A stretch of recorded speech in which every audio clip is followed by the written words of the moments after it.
മുത്തുനബി സല്ലല്ലാഹു അലൈഹി വസല്ലമ തങ്ങൾ പറയുന്നുണ്ട്, വിശുദ്ധ റമദാനിൽ 5 അനുഗ്രഹങ്ങൾ എൻ്റെ സമുദായത്തിന് അല്ലാഹു നൽകിയിരിക്കുന്നു. എൻ്റെ മുമ്പ് വന്ന ഒരു പ്രവാചകനും അത്തരത്തിലുള്ള ഒന്ന് നൽകപ്പെട്ടിട്ടില്ല. റമദാനിലെ ആദ്യ രാത്രിയിൽ തന്നെ അല്ലാഹു അവരെ അനുഗ്രഹിക്കുന്നു എന്നതാണ് അതിൽ ഒന്നാമത്തേത്. അല്ലാഹു ഒരാളെ അനുഗ്രഹിച്ചാൽ പിന്നെ ഒരിക്കലും അയാൾ ശിക്ഷിക്കപ്പെടുകയില്ല എന്നതാണ് വാസ്തവം. രണ്ടാമത്തേത്, വൈകുന്നേര സമയമാകുമ്പോൾ നോമ്പുകാരുടെ വായിൽ നിന്ന് വമിക്കുന്ന ഗന്ധം അള്ളാഹുവിൻ്റെ അടുക്കൽ അത് കസ്തൂരിയേക്കാൾ സുഗന്ധപൂർണമായിരിക്കും എന്നതാണ്. മൂന്നാമത്തേത്, നോമ്പുകാരുടെ പാപമോചനത്തിനായി റമദാനിലെ എല്ലാ രാപ്പകലുകളിലും മലക്കുകൾ പ്രാർത്ഥിച്ചുകൊണ്ടേയിരിക്കും.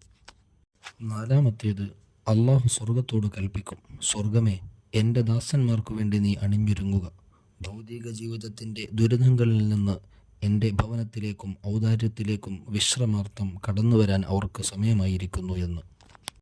ഒരു റമദാൻ കൊണ്ട്, ഒരു നോമ്പ് കൊണ്ട് അള്ളാഹു എന്തെല്ലാം അനുഗ്രഹങ്ങളാണ് അവൻ്റെ അടിമകൾക്ക് നൽകുന്നത്. അള്ളാഹുവിൻ്റെ വിശാലമായ അനുഗ്രഹത്തെ നാം തിരിച്ചറിയുമ്പോൾ അള്ളാഹുവിനെ നാം അറിയാതെ സ്നേഹിച്ചു പോകും.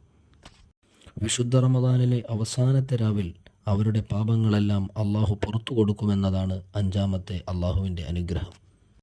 ഈ 5 അനുഗ്രഹങ്ങളെ മുത്തുനബി സല്ലല്ലാഹു അലൈഹി വസല്ലമ തങ്ങൾ പരിചയപ്പെടുത്തുമ്പോൾ സദസ്സിൽ നിന്ന് ഒരാൾ ചോദിക്കുന്നുണ്ട്, യാ റസൂലല്ലാഹ്, നബിയെ, ലൈലത്തുൽ ഖദറിലാണോ ഇങ്ങനെ പാപമോചനം നൽകുക?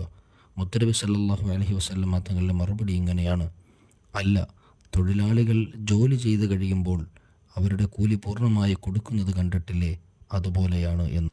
വിശുദ്ധ റമദാൻ വിശ്വാസിയുടെ ആനന്ദക്കാലമാണ്, ദൈവാനുഗ്രഹങ്ങളുടെ പെരുമഴക്കാലമാണല്ലോ. ഔദാര്യവാനായ നാഥൻ തൻ്റെ അടിയാറുകൾക്ക് അനുഗ്രഹങ്ങൾ വാരി കോരിക്കൊടുക്കുന്ന കാലം.